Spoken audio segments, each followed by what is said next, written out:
Olá, Júlio. Sim, querida. Fim de semana de Natal. Yup.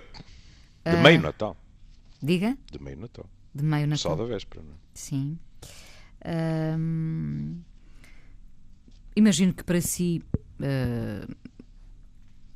o Natal não tenha grande diferença nos últimos anos. Terá? Nos últimos anos, não. Não. Não. Não, eu estou a dizer isto Sabe que as pessoas divorciadas acabam por ter esquemas que são muito semelhantes de ano para ano, porque são alternâncias, não é? Portanto... Não, eu estava a dizer isso porque os seus filhos são crescidos, enfim, têm os seus netos, evidentemente, mas... Por aí não entremos, porque eu poderia ser obrigado a fazer uma denúncia ao país portugueses. Então... Porque um membro da família não vai estar presente. Não adiantemos. Da sua família? Sim, sim. Eu em off depois me contará, não é? lhe contarei do que são capazes as pessoas hoje em dia. Porque não queremos condenar ninguém aqui na praça Absolutamente. pública. Não, linchamo-las em privado. Bom, eu obviamente estava a dizer-lhe isto porque, claro que os últimos natais para mim têm sido diferentes porque a minha filha ainda é pequena, não é? Claro. Passámos do ponto em que ela não tinha ainda consciência do que era o Natal para, nestes últimos anos, ela infelizmente se aperceber de toda a febre consumista à volta do Natal. Já aqui falámos inúmeras vezes sobre isso. Não vejo grandes mudanças. Eu própria não estou a contribuir para essa mudança. Enfim, qualquer dia todos teremos que parar, julgo eu. Mas tem razão, mas nem é só, vamos ser justos, nem é só no Natal. Nós já temos estatísticas a dizerem-nos que os consumos estão a disparar e não tem nada a ver com o Natal. Por exemplo, os créditos para férias, para automóveis, etc. Portanto, aquela história de que nós todos íamos aprender muito com a crise, as instituições bancárias também, etc., é a história da carochinha. Assim que as pessoas se sentem aliviadas e assim que as instituições acham que podem continuar a aliciar-nos, volta tudo ao mesmo. Espero que não caminhemos para o mesmo buraco de onde saímos. Mas pronto, quem for vivo verá. O que terá mudado nestes últimos anos? Absolutamente nada. Aliás, se calhar o crescimento desse consumismo, provavelmente até. Apesar de estarmos todos alertados para isso, não é? Exato, credo. De que forma alertados? Eu penso que lhe disse que uma vez tive o prazer, eu diria mais, o privilégio, de ouvir dois pensadores franceses de renome na Madeira que defendiam teorias completamente opostas. Pronto.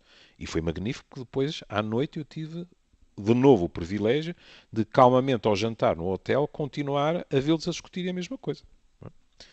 Eram dois compinchas.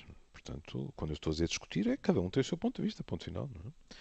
E um deles dizia, saindo desta crise, claro que vamos continuar numa sociedade capitalista, mas completamente diferente, porque isto vai servir de aviso, tanto para os consumidores, como para as instituições, que isto não pode ser assim. Senão, acaba por se desfazer tudo. E o outro defendia o ponto de vista, não. Nós não aprendemos, enquanto pessoas e enquanto sociedade capitalista de consumo, e, portanto, assim que as coisas melhorarem, as pessoas vão voltar a cair nos mesmos erros e, portanto, iremos de crise em crise. Até agora, os números que temos dão muito mais razão a este segundo do que ao primeiro. Bom, mas para além dessa febre consumista, que espírito temos nós perante o Natal? O Natal, o tal tempo de amor, recolhimento com a família, dar atenção aos próximos e mesmo aos que não são próximos, é o espírito do amor que reina nesta altura? Acha que sim, Júlio? Sabe, em primeiro lugar, com a profissão que eu tenho, eu ouço muitas pessoas falarem do Natal com enorme tristeza, outras com raiva. Portanto, o estereótipo do Natal, em que pelo menos durante 48 horas toda a gente está unida no espírito de Natal, é falso. Por outro lado, mesmo a maneira como se valoriza o Natal é algo que tem vindo a mudar. Eu lembro-me do choque de algumas pessoas quando se começou a verificar que havia discotecas que passavam a estar abertas à noite de Natal. Mesmo na noite. Mesmo Sim. na noite. E a malta mais nova ceava com os mais velhos, ou jantava, não é? Depois os mais velhos iam para a cama e eles iam para a noite, alegremente, como iam nos outros dias. E eu lembro de ter conversas com amigos meus que estavam perfeitamente escandalizados. E lembro de eu dizer assim: opá, mas se nós já estamos na cama, Que diferença faz? quer dizer, não estamos a falar de quem está, por exemplo, na missa do Galo. Isso é outra coisa. Não é? Mas podíamos estar a falar de alguém que vai à missa do Galo e depois vai para a discoteca. Não é? Que diabo? Qual é a diferença que nos faz? E havia uma grande resistência por parte das pessoas. Porquê? A Inês até escolheu uma palavra muito bonita. Por causa da questão do recolhimento. Portanto, jogava muito mal esta história de mas é Natal e vão para a discoteca beber uns copos, de dançar, etc. Uma coisa não joga bem com a outra. É bom termos a noção que também há pessoas que passam o Natal com uma garrafa à frente. E, no fundo, com a esperança que a coisa chegue rapidamente aos reis. Ou à passagem de ano. Não é tudo a mesma coisa. Mas em relação àquilo... Percebe já agora, Diga. percebe a resistência de algumas pessoas em relação ao Natal? E em relação ao Natal, pensei que Sim. estava a falar das outras que ficavam chocados. Eu não sei... Claro que há pessoas que resistem até de uma forma agressiva, não é? Pronto, dizendo eu não acredito nessas coisas e tal, mas isto tem a ver com contextos específicos, que é, por exemplo, o contexto religioso, mas o Natal, eu penso que isto é consensual, tem um significado, ao menos simbólico, que extravasa completamente a questão religiosa. O facto de ser uma época de paz, de ser uma festa da família e tal, isso é mais ou menos consensual. Por exemplo, é evidente que alguém que tem uma religião que não uma religião que celebra o nascimento de Cristo, e a própria Igreja hoje diz que Cristo não nasceu nesse dia, etc, etc, não é isso que está em causa, não é? Tem uma visão diferente em termos religiosos. Agora, é raro, penso eu, encontrar alguém que visceralmente tenha alguma coisa contra a época. Em contrapartida, é muito frequente que pessoas tenham resistência, para empregar a sua palavra, à quadra natalícia por aquilo que a quadra natalícia lhes faz. Porque é dolorosa.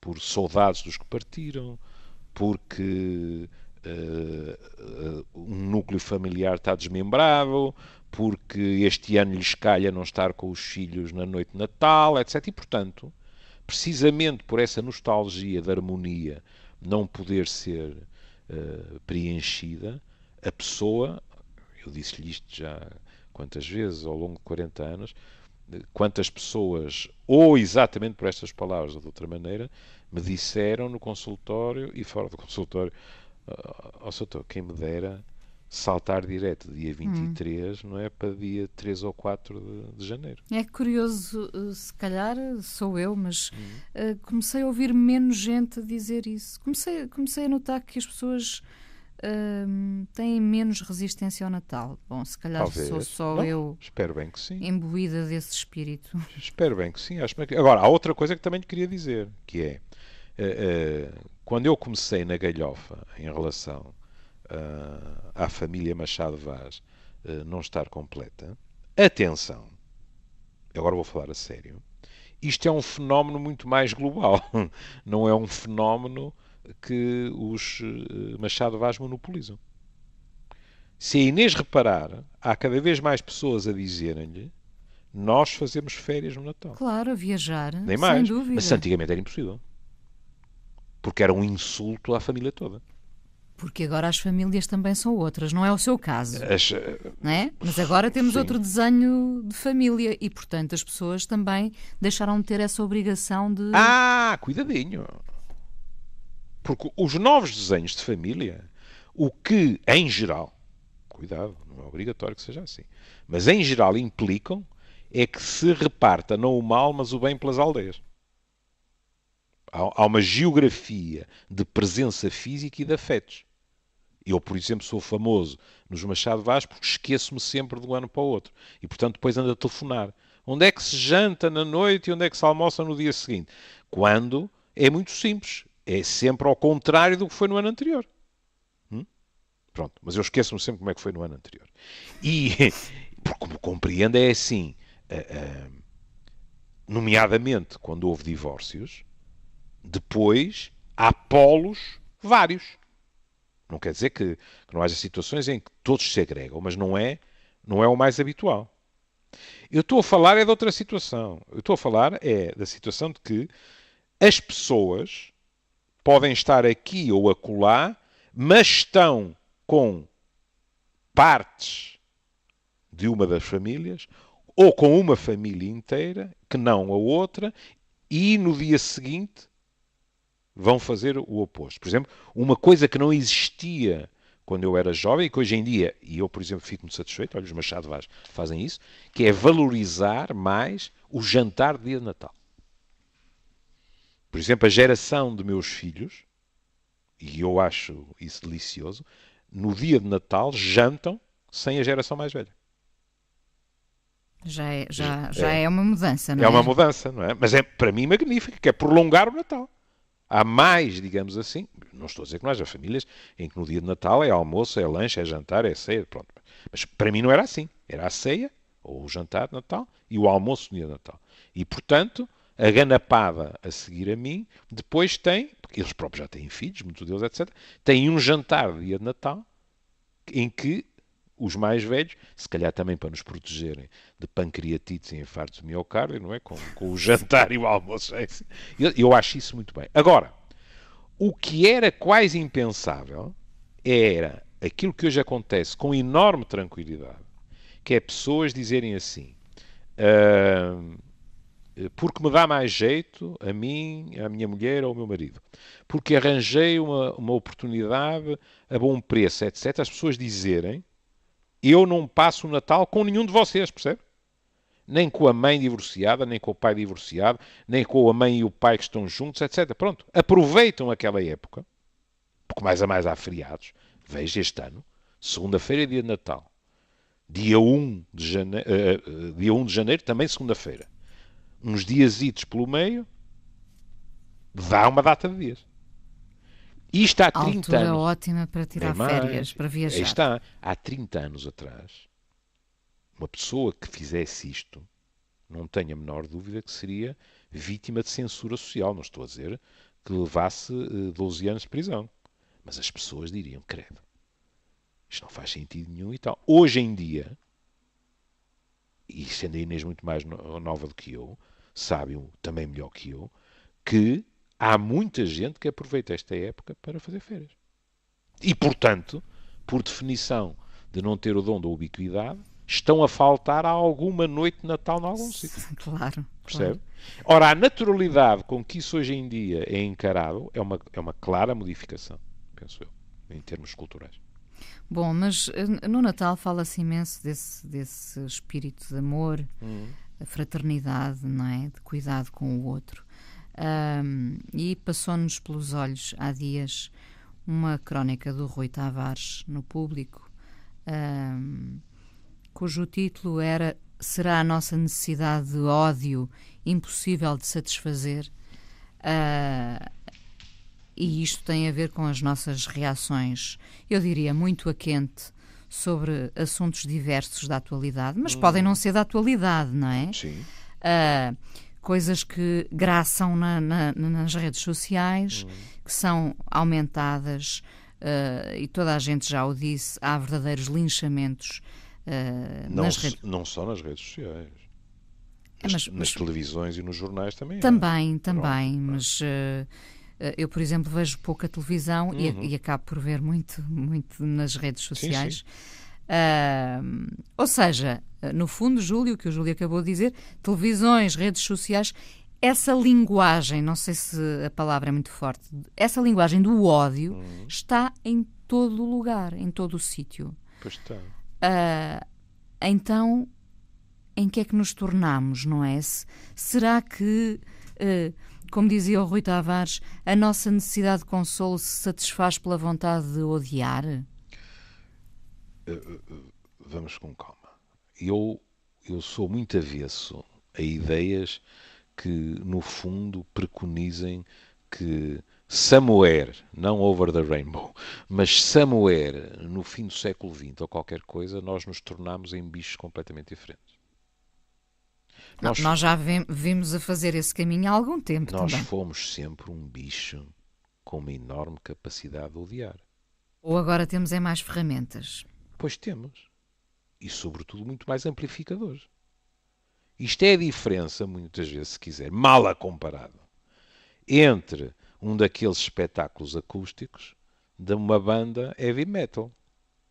Dos espetáculos com os amplificadores todos a funcionar. Porque sabe como eu defendo ferozmente a teoria que nós somos todos capazes do pior e do melhor. E nós podemos os dois ser acusados de muita coisa. Mas nunca ninguém nos ouviu aqui diabolizar as redes sociais. Ouviram-nos, sim, alertar para riscos e para a necessidade de educar para a utilização de redes sociais, para o cuidado que é preciso com determinadas notícias, para uma data de questões. Mas nunca ninguém nos ouviu diabolizar as redes sociais. Agora, que há um efeito amplificador, que o facto das reações serem o mais das vezes imediatas, o comentário, o like, o dislike, o que quiser, a raiva, porque agora até temos, agora não, já há um tempo, temos as carinhas todas diferentes, não é? E tal, tudo isso permite que haja, se quiser, aquilo que a psicologia clássica chamava a psicologia das multidões, tinha muito a ver com as manifestações de rua, com linchamentos literais, essa coisa toda. Bom, mas hoje em dia nós temos uma psicologia de multidões em termos de utilização da tecnologia. E, portanto, a Inês pode ter e tem um linchamento tecnológico em minutos. Pelo efeito multiplicador. E depois é muito difícil, penso eu, pôr outra vez às quatro rodas. Porque uma questão que se pode pôr é assim, e não há exemplos de efeito multiplicadores noutro sentido? Claro que há. Há campanhas de solidariedade através da tecnologia que são um sucesso. Se quiser, tinha que haver um equilíbrio. claro, senão... se quiser, por exemplo, a maneira como este país se mobilizou em termos da sua preocupação para com a saúde do Salvador Sobral, teria sido impossível sem a tecnologia. Cada vez que eu pus uma notícia sobre o Salvador, eu à noite ia ao meu Facebook e a minha dúvida era se aquilo tinha 1000 ou 2000 likes ou mais que isso, e os comentários nunca mais paravam e tal. Portanto, também há outra face da moeda. Agora, essa face da moeda é positiva. As pessoas ficam satisfeitas, etc. E, portanto, nós temos que nos debruçar mais sobre o lado negro da força, não é? Se quisermos empregar a linguagem da Guerra das Estrelas. Porque o que é natural é que ficamos satisfeitos com o bem dos outros. Claro. Portanto, se passamos a ficar satisfeitos com o mal, há aqui qualquer coisa de errado, não é? Há qualquer coisa de errado, mas em termos psicológicos, temos que perceber que há um suporte, digamos assim, que não é difícil discernir. É que o ódio também contribui para o espírito de união do grupo.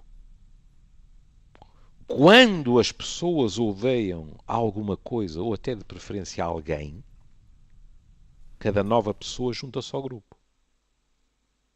Não é por acaso que, em termos políticos e em termos militares, é sempre bom criar um inimigo. Eu já não me lembro como é que se chamava o filme, e normalmente, mas isso nunca me preocupa, normalmente há um ouvinte nosso qualquer que acaba por escrever um mail e dizer qual era. Eu lembro de um filme hilariante em que estava tudo atrapalhado, penso que era com o Dustin Hoffman, estava tudo atrapalhado na Casa Branca, não é? E de repente alguém tem uma ideia luminosa, que é, vamos declarar guerra a um paíseco qualquer com meia dúzia de quilómetros quadrados, não é? Porque isso vai distrair as atenções de tudo. E toda a gente só vai estar perante um inimigo. Veja esta expressão que muitas vezes utilizamos. Um inimigo comum. Algo que se pratica muito na comunicação social hoje em dia, que é passar a dar relevo a um outro facto para abafar outro, não é? Claro. Veja, por exemplo, que a reforma fiscal do Sr. Trump, todas as sondagens dizem que a maioria dos americanos estão contra ela. Mas como o Sr. Trump tinha que ter uma vitória em termos legislativos, foi a reforma fiscal para a frente. Pronto. Porquê? Porque é preciso isso para desviar atenções, como, por exemplo, de coisas como, por exemplo, a investigação sobre as relações com a Rússia durante as eleições, etc. Pronto, nós não vivemos num mundo angelical. Ponto final, parágrafo. Não é? Pronto. Nós lemos também um texto da Maria João Cantinho, em que se fala, e eu gosto bastante desta expressão, de agressividade latente. É isso que sente também? Sente que nós, hoje em dia, temos essa agressividade que está à espreita? Sempre a tivemos. E uma das coisas que é dita é coisas que, não quer dizer que não continuem a acontecer, mas que estavam muito reservadas para os estádios de futebol, por exemplo, hoje em dia são triste e democraticamente espalhadas a outros níveis. Tem razão, franchizámos os estádios de futebol. Era, não é? A malta ia lá e aquele desgraçado, o senhor de preto, antigamente, não é? Eu sou desse tempo, futebol todo às 3 horas, o árbitro todo de negro, e o senhor, e devo dizer que aqui no Porto, sobretudo a mãe do senhor, é bastante atingida, não é? Era bastante atingida, não é? Pronto. Não quer dizer que fosse só no futebol, não é? No café isso podia acontecer, etc. Mas agora, em primeiro lugar, os factos sucedem-se a um ritmo alucinante. De tal forma que depois as pessoas até têm dificuldade em dialogar com alguém e fica tudo dividido entre bons e maus. E até é difícil dialogar entre duas posições. Veja o que aconteceu em Hollywood.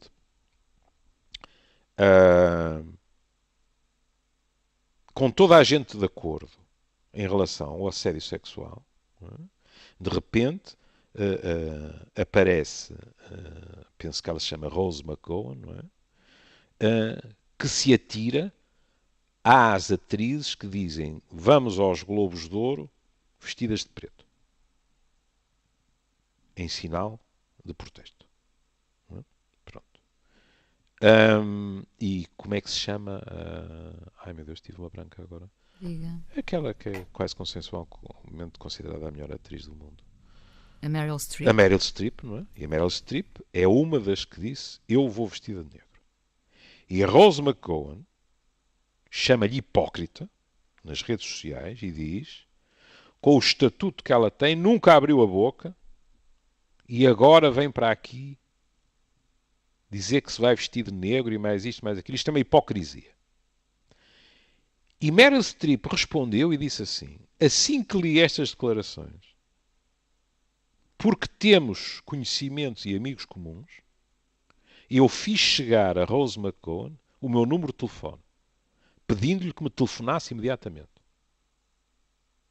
Como ela não telefonou, eu vou explicar aquilo que é a minha posição. E escreveu também, já não sei se no Facebook, se onde foi. Ela diz, eu nunca soube nada disto em relação ao Sr. Weinstein. Nunca trabalhei diretamente com ele. Trabalhei com realizadores e tal, que ele era o produtor, etc. Mas nunca soube nada disto. E, portanto, se só estou a tomar esta iniciativa neste momento, é porque antes não soube. E era isto que eu queria dizer a Rose McGowan. E, portanto, veja, duas mulheres que têm a mesma posição, nem é perante o fenómeno, é perante o mesmo homem. Mas, na voragem da velocidade dos acontecimentos, uma delas, sem ouvir a outra, decreta que ela soube, teve caladinha, foi cúmplice e, portanto, chama-lhe hipócrita. Agora, deixe-me fazer uma nota de rodapé. Ela pode ter razão e Meryl Streep estar a mentir, não estou a dizer que não. Mas quando alguém manda um número de telefone e não se telefona, isto mostra bem como quando as posições depois estão extremadas e crispadas, já não há espaço para diálogo. É preciso a Meryl Streep e a Rose McGowan para isso? Não, não é. Na minha página do Facebook, e seguramente já aconteceu na sua, de vez em quando há pessoas que, defendendo posturas diferentes, se pegam nas nossas páginas de Facebook, a temperatura sobe vertiginosamente, e se a Inês, ou quando lhe acontece, está a ler a troca de argumentos, a partir de uma certa altura, chamar àquilo uma discussão com argumentos é um otimismo. Só há tal agressividade. De tal forma que, de vez em quando, nós somos obrigados a avisar pessoas e até a bloqueá-las. Porque os termos da discussão são perfeitamente insultuosos. Eu diria que o Facebook é o sítio onde mais facilmente se ganham amigos e se perdem, não é? Claro. É evidente. É evidente, porque, na realidade, como é que eu lhe ia dizer? A maneira como as coisas são postas faz com que depois se criem subgrupos. E depois é quase... nós ficamos muito chocados, e com razão, quando algo que sempre aconteceu, diga-se de passagem, na história da humanidade, mas quando, por exemplo, no futebol as claques combinam encontros para andar tudo à pancadaria e não raramente com resultados trágicos, diga-se de passagem. Porque é que eu digo que isto não é nada novo? Porque antigamente isto também acontecia. Sei lá, na Itália do Renascimento também se combinavam esses encontros e também dava para torto às vezes, etc. Pronto, tudo bem. Mas, a um nível verbal, digamos assim, a Inês encontra isso no Facebook, por exemplo, também. E tem que encontrar no Twitter, mas eu do que não utilizo não falo. Há uma incapacidade de parar um momento, digerir o argumento do outro, se é que o outro ainda está na fase de pôr argumentos, e encontrarem-se a meio da ponte, que é muito preocupante. E que é muito facilitada porque nem sequer estamos a olhar o outro nos olhos, não é? Por exemplo, sem dúvida. Não é? Porque todos nós sabemos que uma das coisas terríveis dos humanos é que nós inventamos maneiras de matar à distância. O que os psicólogos nos dizem é que é muito difícil matar olhos nos olhos. Pelo menos para a pessoa vulgar de Linneo. À distância é diferente. Carrega num botão, não vê nada. Ponto final, parágrafo. Já falámos muitas vezes do que aconteceu a alguns pilotos na Guerra do Vietnã e noutras situações, etc. Não é? Ora bem, na tecnologia é um bocado a mesma coisa. A Inês, se quiser, está a insultar alguém que não faz ideia quem é, que tem um nome lá só, ponto final, parágrafo. Quer se queira, quer não, isto é muito mais fácil para a generalidade das pessoas do que a Inês ter no sofá em sua casa uma pessoa que diz: "Oh Inês, eu não estou de acordo com isso, acho que é exatamente o ponto contrário." E aqui, em princípio, há determinados mecanismos de inibição que evitam que se exploda logo. Mas aí nós somos realmente, se quiser, o produto da seleção natural mais mal amanhado, porque até as cobras venenosas, muitas delas, quando lutam, empurram-se uma à outra, mas, como se diz cá para cima, não ferram, porque, como são venenosas, se ferrarem, a outra morre. Até lobos, quando lutam, muitas vezes, um deles, se oferecer o pescoço ao outro para morder, o outro não morde, porque aquilo é um sinal de submissão. Portanto, é ele a dizer: pronto, não continuamos, tu ganhaste, tu mandas. Nós não somos assim. Como eu me farto de dizer, nós somos os únicos, por exemplo, que matamos por vingança. Os animais normalmente matam para se defender e para comer. Ou seja, no Os fundo, outros animais. o Júlio está a dizer-nos, e bem, que essa agressividade latente sempre esteve connosco. Sim. Não tenho a menor dúvida. Não acho que a natureza humana se tenha tornado radicalmente diversa nos últimos 20 anos. Está mais exposta. Deixou de estar confinado ao estádio de futebol e está em todo o lado. Está em todo o lado até porque nós estamos todos, ou quase todos, nas redes sociais. Estamos globalizados. Não é? Oh, Inês, a Inês, por definição, nem é preciso ir muito atrás, mas há 30 anos atrás, como é que a Inês conseguia ter uma discussão com uma enorme peixeirada com alguém da Nova Zelândia? Não conseguia. Por carta? E caramba, olha, cada vez que mandava um insulto, só podia esfregar as mãos de satisfação por a pessoa ler o insulto, não sei quantos dias depois. Agora é instantâneo.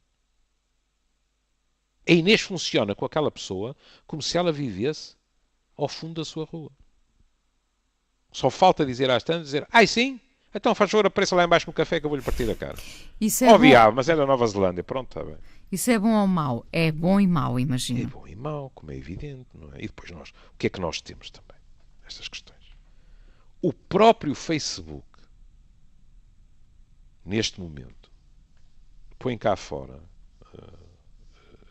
opiniões baseadas em estudos que não têm nada de surpreendente, mas o facto do próprio Facebook os pôr cá fora tem algum significado, embora haja quem, de uma forma quiçá verdadeira, mas também quiçá cínica, diga, pois, mas é que isso favorece o Facebook.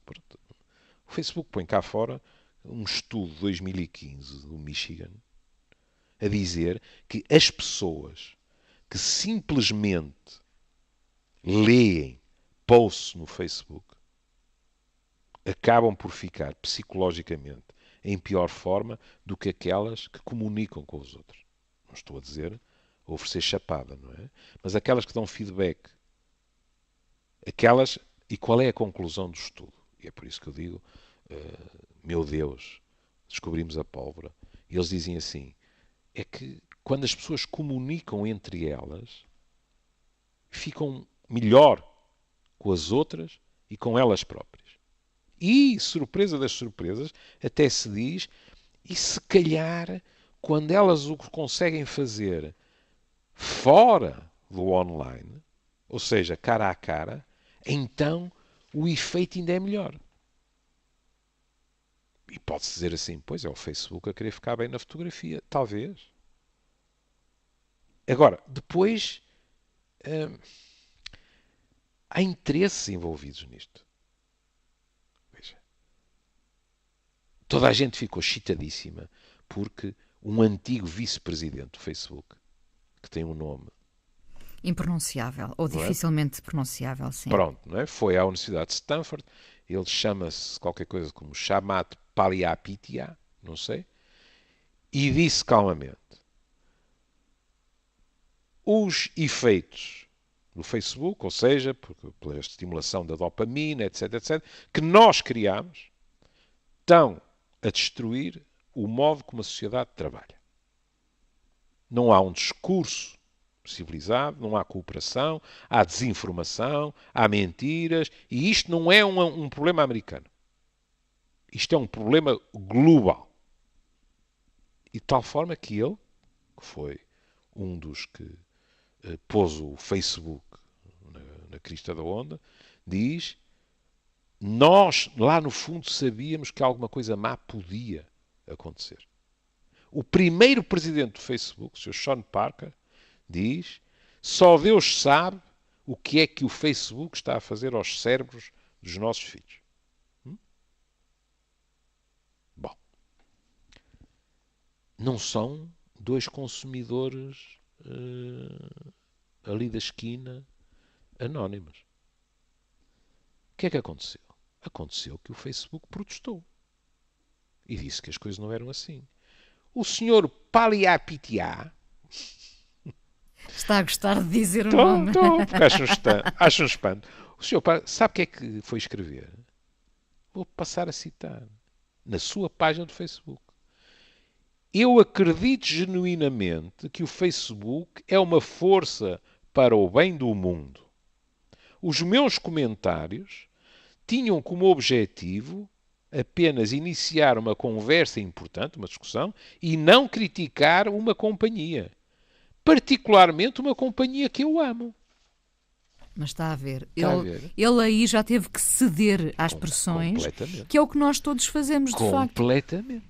Completamente. Há uma vigilância permanente É verdade. a tudo o que dizemos, não é? É verdade. E provavelmente este senhor tem interesses na sua vida que podem ser prejudicados pelos seus antigos colegas. E, portanto, quando o Facebook reagiu oficialmente e, se calhar, não oficialmente, alguém lhe fez um telefonema a dizer assim: opá, tu achas bem o que disseste? Ora, pensa lá um bocadinho melhor.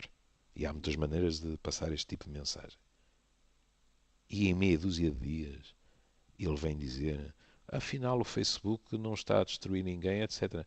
É pelo contrário, é o bem do mundo e tal e tal. E eu não quero dizer mal de uma companhia, particularmente uma que eu amo. Meu Deus! Se isto não são 180 graus, não sei o que são. Voltamos nós àquela sua belíssima reflexão sobre a nossa raiva imediata, o impulso de contar até 20 Exato. antes de escrever o que quer que seja, não é? Este senhor sabe como me fez lembrar? Fez-me lembrar o Woody Allen, não é? Naquele filme em que ele se revolta porque os risos nas séries de televisão são risos que são lá metidos, não é? Não são risos genuínos. Sim. E ele fica furioso com aquilo e demite-se. E depois ele diz: tive 15 minutos de glória e depois fiquei desempregado. 15 segundos de glória, quando os manda todos abaixo de Braga e de repente está na rua desempregado. Pois é. É que depois é preciso segurar a vidinha. E é muito curioso. Pronto, eu não quero. Nós estamos com quanto tempo à frente? Temos 10 minutos 10 ainda. Minutos, pronto. Eu não queria falar disto a correr. Eu não direi qual foi a sua magnífica escolha para a música hoje, mas a Inês sabe que eu tenho um carinho muito particular por uma canção do Tom Waits, que é o Cartão de Natal de uma meretriz. Sim, gosto muito dessa canção. Sim. Penso que é uma canção admirável. O que, aliás, também me fez descobrir uma coisa. Eu não sabia que o Tom Waits tem apenas menos 2 meses do que eu. Ele é de 49 também. Bom ano, então. Bom ano, foi uma boa colheita. Bom, e esta canção, lembra-se, como eu dizia, do John Lennon, escrever tão cedo o Help não é vulgar, por aquilo que traduzia a canção. E não é por acaso que depois Lennon diz na sua biografia: de todos os meus tempos nos Beatles, as 2 canções de que eu me orgulho verdadeiramente são o Help e o Strawberry Fields Forever. Pronto. Mas aos 29 anos, Tom Waits escrever isto, aliás, no Wikipedia e tal sobre a canção, ele diz uma coisa que, pronto, as pessoas temos todo o direito de achar que está um bocado embelezado, não é? Mas como a ideia lhe surgiu, e é uma história um bocado fria, porque é o tipo geladinho pelas ruas e a assistir a cenas pouco recomendáveis. Mas o que é que acontece nesta canção? Que é pungente em termos dos tais contrastes. O que nós temos realmente é uma meretriz que está a escrever a alguém que se chama Charlie. E grande parte do poema ela está a dizer que a vida dela melhorou muito. Ela diz que está grávida, que está a viver na Rua 9 e que tem um namorado, que deixou de tomar drogas, também deixou de beber uísque, ou seja, deixou as ilegais e deixou as legais. Tem um namorado que toca trombone, que a trata bem e que, além disso, está a criar como se fosse seu o filho, ou vai criar como se fosse seu, não é? O filho dela, não é? E quando ela fala em relação a este homem que pertence à sua vida, ela diz: e sempre que eu passo por uma estação de gasolina, eu lembro-me de ti por causa de como tu punhas brilhantina no teu cabelo, e eu ainda tenho aquele disco do Little Anthony and the Imperials, mas roubaram-me o giradiscos. E depois o tom começa a mudar. Ela diz: eu quase que fiquei louca quando um outro homem foi preso e, portanto, ela voltou para a casa dos pais, mas toda a gente que ela conhecia ou estava morta ou estava na prisão e, portanto, ela voltou para Minneapolis. E volta ao primeiro registro e diz: Ei, Charlie, eu penso que pela primeira vez eu estou feliz. E quem me dera ter todo o dinheiro que gastámos nas drogas, eu ia comprar um carro e eu ia para aí fora, percebe? E de um momento para o outro, ela diz: Mas Charlie, por amor de Deus, tu queres saber mesmo a verdade? Eu não tenho um marido. Ele não toca trombone. E eu tenho de pedir dinheiro emprestado para pagar a este advogado. E depois as 3 últimas linhas são um espanto. E Charlie, eu terei possibilidade de pedir para sair em liberdade condicional no próximo Dia dos Namorados. Isto é uma coisa lindíssima. Ainda por cima cantada naquela voz de garganta desfeita de Tom Waits, com aquele piano cambaleante. É uma coisa extraordinária, porque esta mulher, que primeiro é uma mulher feliz, que encontrou tudo o que precisava para esquecer a velha vida que teve, etc, etc. Que depois é ainda uma mulher que está a dizer que voltou para a casa dos pais, mas uns estão mortos, outros estão na prisão, etc. E, portanto, ela voltou, mas pronto, mas está feliz, pronto. O pesadelo da sua geração em casa dos pais também passou. E, de repente, esta mulher transforma-se, no fundo, em quê? Perdoe-me se quiser, mas transforma-se quase numa menininha. Para assumir as suas fraquezas. É nostálgica e que diz: Mas tu queres saber a verdade? Não, ela é que quer dizer a verdade, não é? E a verdade é esta: por baixo, subterrâneo, ela tem saudades dele, ela está presa, ela não tem um marido que toque trombone, ela precisa de pedir dinheiro e tal, e no meio de toda esta desgraça, ela deixa-lhe um recado. Diz: este advogado, eu tenho que pedir dinheiro para pagar este advogado, mas com este advogado, com um bocado de sorte, se me concederem liberdade condicional, eu saio no Dia dos Namorados. O que é que ela está a pedir? Está a dizer: e tu podias estar à porta da prisão, sim. Charlie, não é? É um pedido de socorro de várias formas.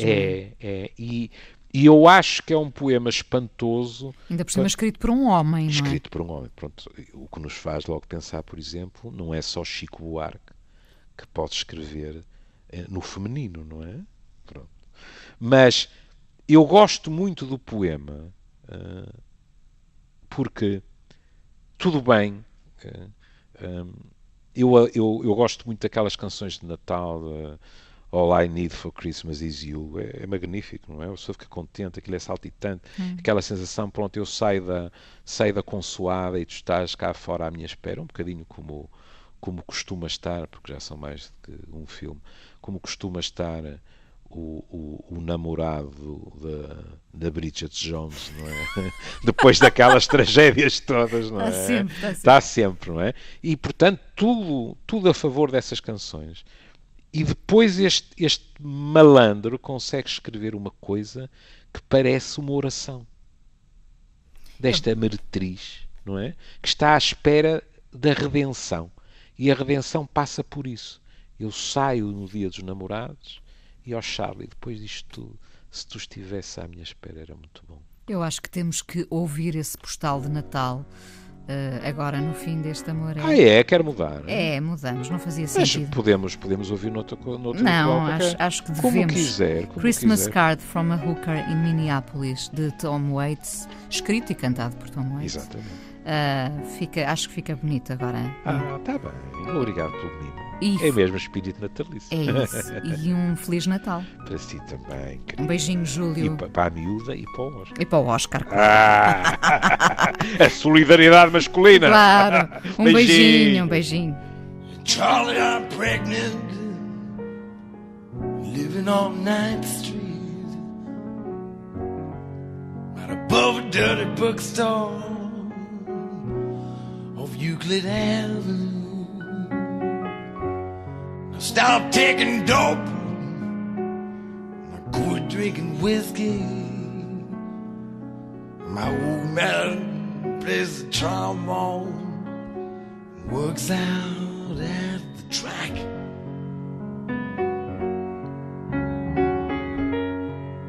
He says that he loves me, even though it's not his baby.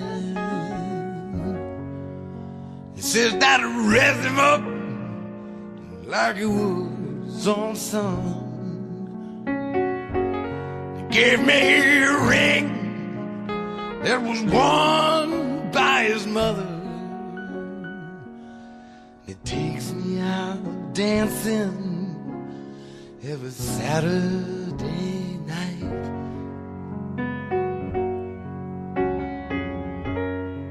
Hey Charlie, I think about you every time I pass the filling station. Count all the grease you used to wear in your hair. I still have that record, Little Anthony and the Imperials. But someone stole my record player. Oh, now how do you like that?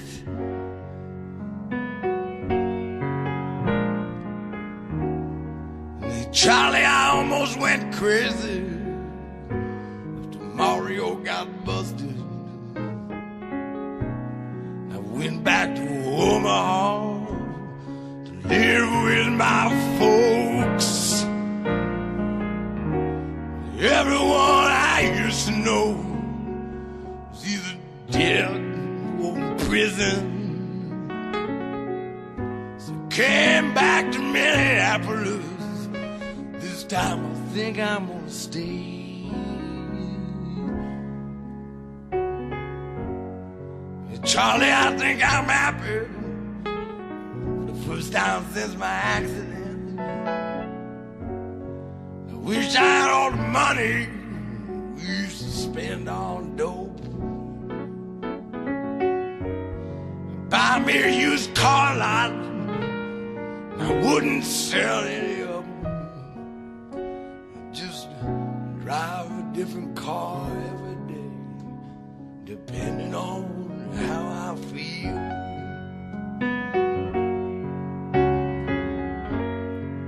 Hey Charlie, for God's sake, if you want to know the truth of it, don't have a husband, he don't play the trombone. I need to borrow money to pay this lawyer, Charlie Hay. I'll be eligible for parole come Valentine's Day.